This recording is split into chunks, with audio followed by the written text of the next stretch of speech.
20 মাস হচ্ছে হাসান আরিফের ছেলে অ্যাডিকশনের কারণে রিহ্যাবে ছিল। লাইট হাউস নামে উত্তরাতে একটা রিহ্যাব সেন্টার আছে, সেখানে মোয়াজ ছিল 20 মাস।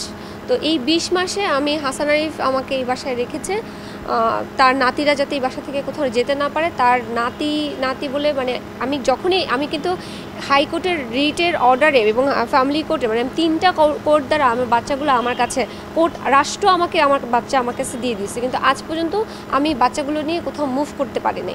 এই বাচ্চাগুলো এরা এখানেই আটকে রাখছে। তো আমাকে যেহেতু বাচ্চাগুলো এখানে রাখছে, আমাকেও এখানে বাধ্যগত হয়ে থাকতে হয়েছে। আমি এখানেই থাকছি। মজ আসছে এই হলো আমি যখন সুইজারল্যান্ড থেকে ব্যাক করলাম, এই 6-7 মাস ধরে আসছে। আর এই আসার পর থেকে তার এই প্রথমত ওই মেয়েটাকে মারধর করলো, ওই মেয়েটার ডিভোর্স দিয়ে দিল। এরপরে আমার সাথে শুরু হলো রিম্যারেজ করবে, বিয়ে করবে, হাসান আরিফ শাড়ি কিনে দেয়া, এই করা সে করে এগুলি করতেছিল। এরপরে হচ্ছে সে আমাকে মুখে বলতেছে বিয়ে করবে, কিন্তু বিয়ে করছে না, কিন্তু আমাকে সে ওই ব্যাড টাচগুলো করছে। যখন আমাকে ব্যাড টাচ করতে আসে আমি তাকে বাধা দিই, তখন সে হচ্ছে আমাকে ফিজিক্যালি ইনজুর করে। আর যদি আমি বাধা দিতে পুরোপুরিভাবে না পারি, তখন হচ্ছে আমি ওই ব্যাড টাচের শিকার হই।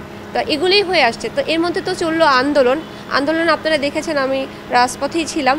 তো আন্দোলন করতেছি, এদিকে মোয়াজ মানে হাসান আরিফের ফ্যামিলির এই অবস্থা। আমাকে কি করলো, আন্দোলনের সময় আমি 12 নম্বরের বাসাতে আইসোলেটেড। তারা মনে করেছে আওয়ামী লীগ আমাকে মেরে ফেলবে, তো তারা কোনোভাবে আমার সাথে আর ওই আন্দোলন সময়কালীন সময়টাতে আমার সাথে যোগাযোগ রাখে নাই। তো 8ই আগস্ট হচ্ছে আমার জন্মদিন, সেই দিন হচ্ছে আমি এই বাসায় আসলাম এবং তার হচ্ছে শপথ গ্রহণের তারিখ ছিল। তো সেদিন সে শপথ গ্রহণ করলো। এরপর থেকে হচ্ছে আবার তার ক্ষমতাগুলো দেখানো হয়েছে। 8 তারিখেই আমাকে হচ্ছে বলতেছে যে এবার তোমাকে ছিঁড়ে বিড়ে খাবো, এবার আমিও দেখবো তোমার পপুলারিটি বেশি না আমার পপুলারিটি বেশি। আমি তো বুঝতেছি না আমার কিসের পপুলারিটি। শত্রুতার সৃষ্টি হলো যে তারা চায় না আমি তাদের সম্পর্কে মানে তাদের যে মুখোশটা সেটা আমি খুলে ফেলি, কারণ সেটা এখন উপদেশটা, তার মুখোশটা যাতে আমি না খুলে ফেলি, কারণ তো সব এভিডেন্স সে নিয়ে গেছে। তারা যে কোনোভাবে আমাকে আটকে রাখতে চায়। এই তথ্যগুলো আমার একতরফা না শুনে আমি যে তথ্যগুলো আপনাদেরকে দিচ্ছি, কাইন্ডলি তাদের কাছ থেকে জানেন যে এই মেয়েটা যা বলছে এটা সত্যতা কী কী। আমি অবশ্যই বিচার চাই। আমি এতদিন বলতে পারি না, স্বৈরাচার শাসক থাকাকালীন আমাকে কেউ সহযোগিতা করে নাই।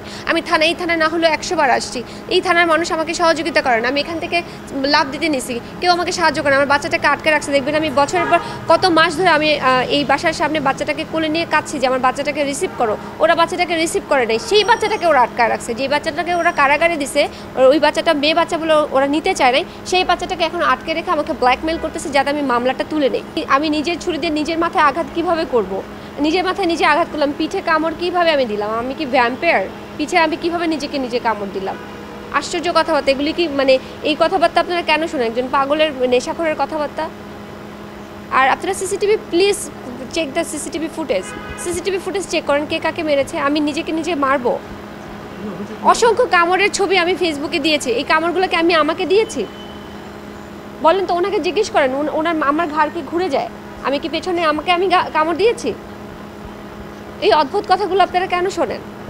ওনাকে বলেন যা ওনারা বলতেছে, আমি যে কথাগুলো আপনাদেরকে বলতেছি প্রমাণ সহকারে বলতেছি, আপনাদেরকে সাথে নিয়ে আমি যেখানে মুভ করতেছি সাংবাদিককে সাথে নিয়ে মুভ করতেছি এবং আপনাদেরকে প্রত্যেকটা কথার প্রমাণ দিচ্ছি। যেটার প্রমাণ দিতে পারছি না সেটার আমি নাম অভিযোগও করছি না বা ওরভাবে বলছিও না, কারণ আমার কাছে প্রমাণ আপাতত নাই। আপনারা ওনাকেও সেম একই কথা বলেন যে আপনি যে কথা বলতেছেন সেটার প্রমাণ দেন, প্রমাণ চান। ওনারা তো প্রমাণ দিতে পারছে না, ওনারা খালি আমাকে নিয়ে বানোয়াট কথা বলছে। আপনারা জানেন হাসান আরিফ লয়ার, উনি সারাক্ষণ সত্যিকে মিথ্যা বানায়, মিথ্যাকে সত্যি বানায় লয়ার। এটা ওনার ওয়াইফের কথা।